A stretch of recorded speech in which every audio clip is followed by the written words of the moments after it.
Hey guys, um, in this video I'd like to talk a little bit about the possibility of perhaps reinstituting spirituality in the social sciences as being more important than just something that human beings grow out of or something that primitive societies utilize.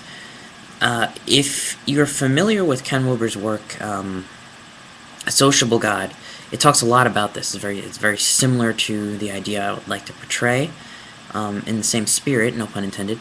I think that in order for us to get a good understanding of what the human being is, what we are, and our meaning here, we're gonna have to not just look at the mechanics of society. As a social scientist, I can tell you about latent functions and manifest functions. I can tell you about the evolution of society and economics and Marxism, and how an economic system influences the way people think, or how technology influences the way people think. And I think these are very important things because they can help us understand this world. But in light of what I've been saying, in the past videos too, if science got a little bit more comfortable with talking about philosophy and spirituality, then I think we could learn from each other. I think actually the intuitions and innovations that seem to come spontaneously through creative and just openness to a sort of spiritual or meaningful universe can help the social sciences and steer them in a better and more fruitful direction. And this is for science in general. Now, I don't mean to take a religious precept and accept that and then believe it as a fact. That would be distorting science and meaning and spirit. What I'm saying is basically understanding that spirituality is an inherent part of the human being. What it is, if we can measure a soul, is unimportant, as much as the experience of having a soul, of communing with God, of meditating, of having contemplative and mystical states of experience, and the many different levels and I guess you could say experiences that there are, actually play a critical role in human evolution and spirituality, and has everything to do with our consciousness. Because if you look at spirituality and if you look at spiritual experiences, they are the most how to put it, intimate component of our being. And what I mean by that, and I don't mean creed or dogma or just believing in something. As I've been saying in previous videos, belief wasn't always the most important aspect of religious experiences, or being religious or spiritual to begin with. Yes, belief has become more important in the modern age, and I think it's become actually detrimental because of that. But in ancient times, belief was something you came to later. For the time being, you practiced something, and then the practice and mastery gave you the spiritual experience. So in other words, it was something you had to attain and work for, and not something that you just, oh, I believe, I'm saved. It's something that you actually work for. So it was a method and an action. Religion was more of an action and a practice than some kind of conceptual acknowledgement of some supernatural explanation. But that'll go for another video. So, given that religion and spirituality used to be that, and that spirituality still is that, I think that if we study mystical experiences, and if we study their effect on the society at large, and then if we study our own experiences as scientists and try to make sense of it, there may be some interesting conclusions, there may be some interesting observations. And it's not that we can prove that, God communes with us scientifically. It's not that we can, like I said, measure the soul. But maybe we can make some progress in at least allowing for room in modern day science for the acknowledgement that spirituality is a part of our lives. Now that's not saying anything about spirituality, it's just like science should do, observing something as it is. Okay, well, spirituality, let's observe it as it is. It is a very important thing for many societies, for many people. You can experience it directly.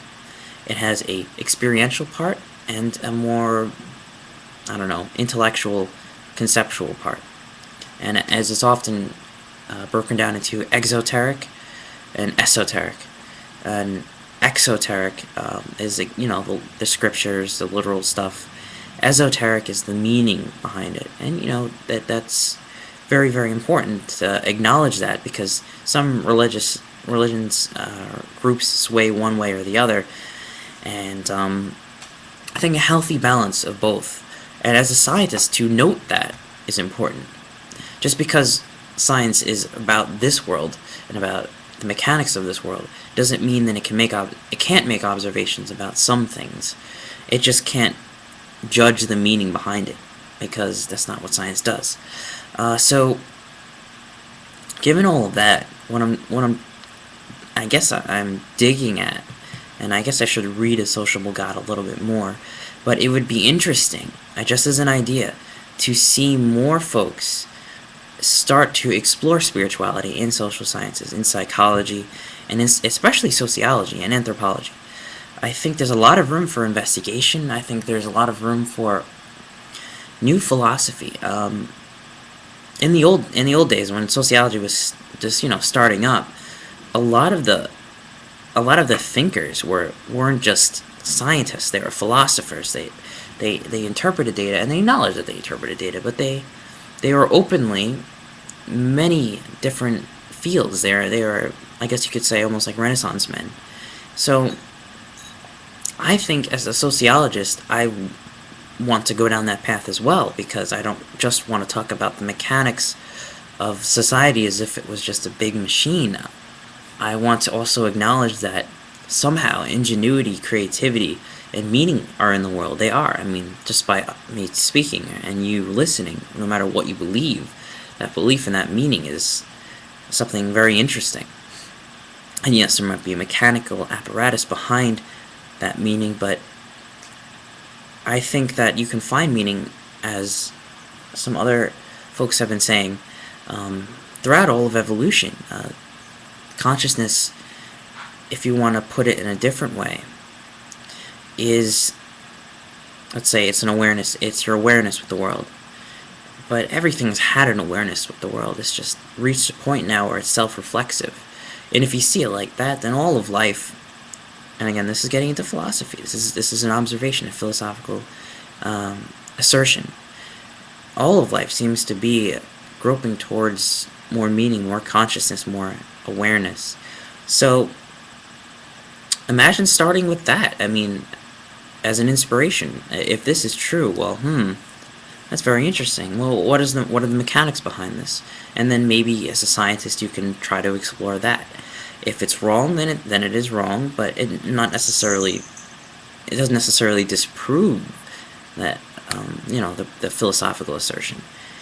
So yeah, I think the two schools of mental, spiritual, and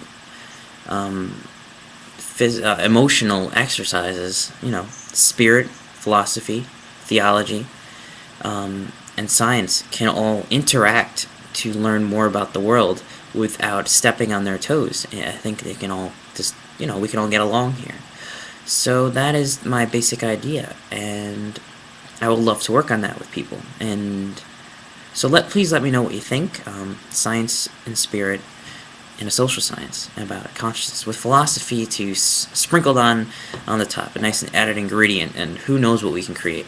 Thanks for listening.